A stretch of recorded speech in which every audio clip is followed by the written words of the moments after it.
Assalamualaikum warahmatullahi wabarakatuh. Ketemu lagi dengan channel kami, si Firman. Oke, pada kesempatan kali ini saya akan menjelaskan apa yang akan terjadi ketika WBP mendapatkan remisi khusus. Nah, pada saat ini tentunya mendapatkan remisi khusus untuk yang Idul Fitri, tapi ini berlaku juga untuk remisi khusus keagamaan lainnya. Namun sebelum saya langsung ke pembahasan, karena ini masih termasuk hari-hari Lebaran ya, saya mengucapkan taqabbalallahu minna wa minkum. Selamat Hari Raya Idul Fitri 1443 Hijriah. Mohon maaf lahir dan batin. Oke, kita langsung ke materi ya. Remisi khusus. Nah, ini untuk penyegaran saja ya. Remisi khusus ini diberikan pada saat hari besar keagamaan yang dianut oleh narapidana atau anak yang bersangkutan. Besaran remisi khusus dimulai dari 15 hari sampai dengan maksimal 2 bulan. WBP yang mendapatkan remisi hanya yang memenuhi persyaratan remisi. Nah, ini untuk lebih jelasnya, lebih detail bisa dibuka atau menonton video saya tentang remisi yang ada di channel saya, dan disitu lebih lengkap lagi ya membahas tentang remisi khusus ini, tentang apa saja persyaratannya dan lain-lain. Tapi di sini poinnya yang perlu diingat ya, remisi khusus ini untuk hari besar keagamaan. Untuk saat ini adalah Hari Raya Idul Fitri. Nah, kemudian besaran remisinya ini mulai dari yang sudah berlakukan baik minimal 6 bulan, itu 15 hari untuk remisi tahun pertama, kemudian sampai nanti tahun ke-6 dan seterusnya itu mendapatkan 2 bulan. Nah, di situ sudah ada di video saya sebelumnya tentang besaran remisinya. Nah, selanjutnya kita langsung saja ke apa sih manfaatnya setelah mendapatkan remisi Idul Fitri ini atau remisi khusus keagamaan. Nah, yang pertama, mengurangi masa pidana.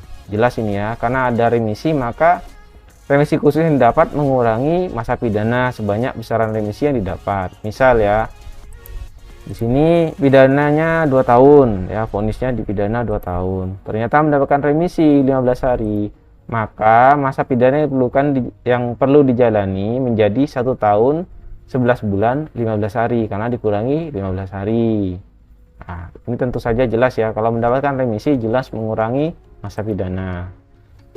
Selanjutnya, ternyata ketika telah mendapatkan remisi juga bisa mendapatkan pengurangan atau pemajuan waktu pelaksanaan integrasi CB ataupun PB. Nah, di sini tapi tetap melakukan revisi SK CB atau PB.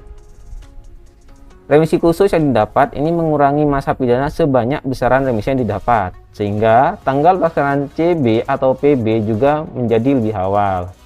Nah, terutama yang PP 99 ini sangat kerasa ya, karena bisa lebih maju walaupun tidak sebanyak untuk yang pidana umum.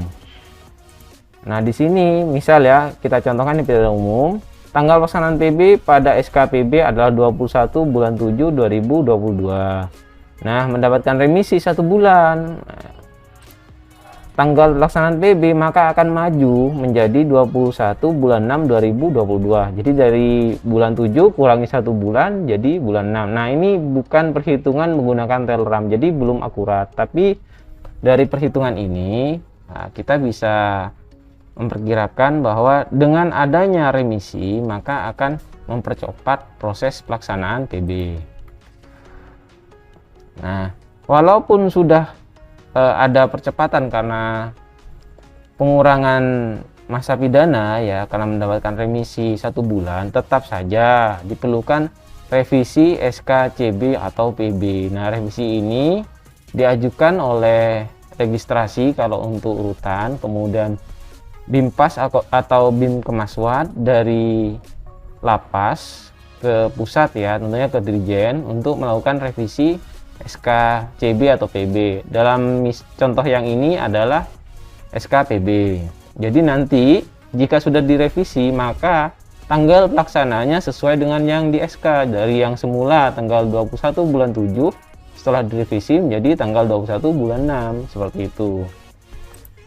Nah, selanjutnya bisa mengajukan asimilasi di rumah. Loh, kok bisa? Nah, remisi khusus yang didapat mengurangi masa pidana sebanyak besaran remisi yang didapat, sehingga tanggal 2/3 masa pidana juga menjadi lebih awal. Nah, di sini begini, untuk asimilasi di rumah detailnya bisa cek di video saya tentang asimilasi di rumah, tapi untuk penyegaran ya, asimilasi di rumah pada tahun 2022 itu diperpanjang sampai akhir bulan 6 2022.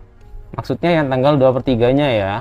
Selain ada syarat lain, misal pasar-pasar yang tidak mendapatkan asimilasi di rumah. Nah, di situ sudah jelas. Nah, di sini dianggap saja kita menangani untuk yang kasus-kasus yang bisa mendapatkan asimilasi di rumah. Namun, karena 2/3 masa pidana itu bukan bulan 6 2022, tapi ada pada bulan 7, maka ketika mendapatkan remisi khusus keagamaan pada Idul Fitri ini, maka bisa lebih maju ya. Jadi masa 2/3 masa pidananya itu lebih maju. Karena lebih maju, kemungkinan masuk ke bulan 6, maka bisa mengajukan asimilasi di rumah. Misal ya, tanggal 2/3 masa pidana itu pada tanggal 15 bulan 7 2022. Nah, ini tidak bisa mengajukan asimilasi di rumah. Di sini contohnya pidana umum ya. Kemudian syarat lain sudah terpenuhi untuk asimilasi di rumah, tapi karena tanggalnya tidak sesuai untuk persyaratan, karena harus bulan 6, ini ternyata bulan 7, mendapatkan remisi 1 bulan dari remisi khusus keagamaan pada Idul Fitri, maka tanggalnya akan lebih maju, jadi tanggal 15 bulan 6 2022. Di contoh ini kami menghitungnya tanpa menggunakan telram, jadi tidak akurat, tapi kira-kira seperti ini ya. Tanggal pelaksanaan PB maju menjadi tanggal 15 bulan 6 2022. Nah, ketika terjadi seperti ini, maka bisa mendapatkan asimilasi di rumah. Tetapi tetap perlu mengajukan asimilasi di rumah. Jadi ajukan asimilasi di rumah ke registrasi bagi yang keluarganya menjalani pidana di rutan, kemudian yang keluarganya menjalani pidana di lapas, silahkan mengajukan asimilasi di rumah di lapas, di Bingkemaswat ya, atau di Bimpas seperti itu. Nah, karena syarat sudah terpenuhi semua termasuk tanggalnya karena bulan 6, sekarang bulan 5 berarti pelaksanaannya itu walaupun katanya setengah ya, paling cepat setengah, jadi sebelum tanggal 2/3 masa pidana bisa lebih awal.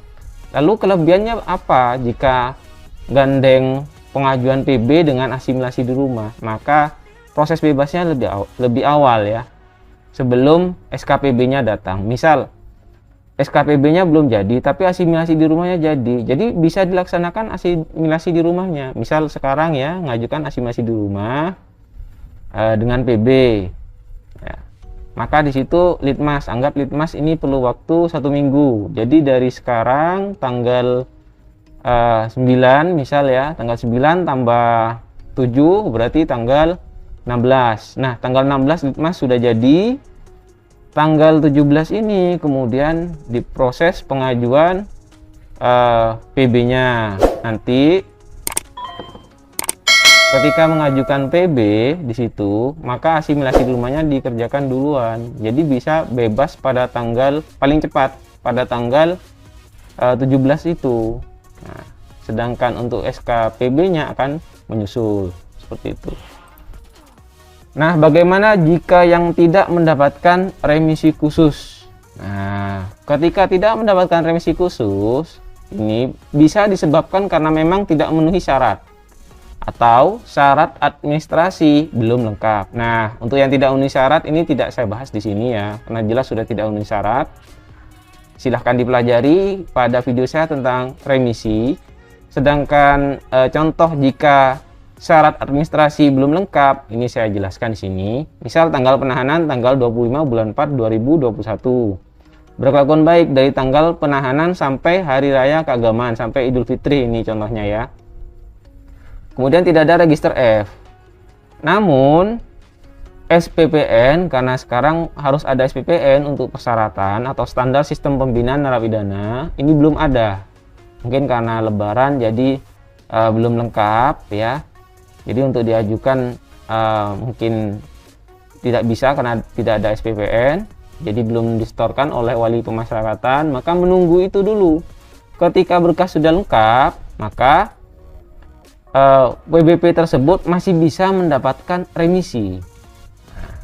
Jika persyaratan administrasi SPPN-nya telah terpenuhi, jadi sudah dari wali pemasyarakatan menyetorkan SPPN untuk WBP tersebut, nanti pihak registrasi itu dapat mengajukan remisi khusus yang disusulkan tersebut. Jadi remisi susulan ini sudah tidak ada ya, dihapus sesuai dengan Permenkumham nomor 7 tahun 2022 dan diganti dengan prosedur remisi khusus yang disusulkan. Jadi tidak ada remisi susulan, tapi adanya remisi khusus yang disusulkan.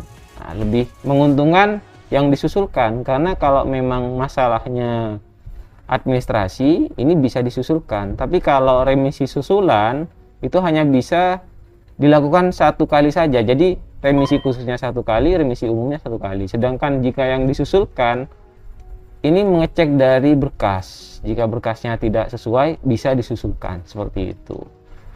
Nah, mungkin itu saja ya penjelasan saya tentang apa yang terjadi ketika mendapatkan remisi khusus Idul Fitri. Nah, jika kalian menyukai video ini jangan lupa di like dan subscribe ya.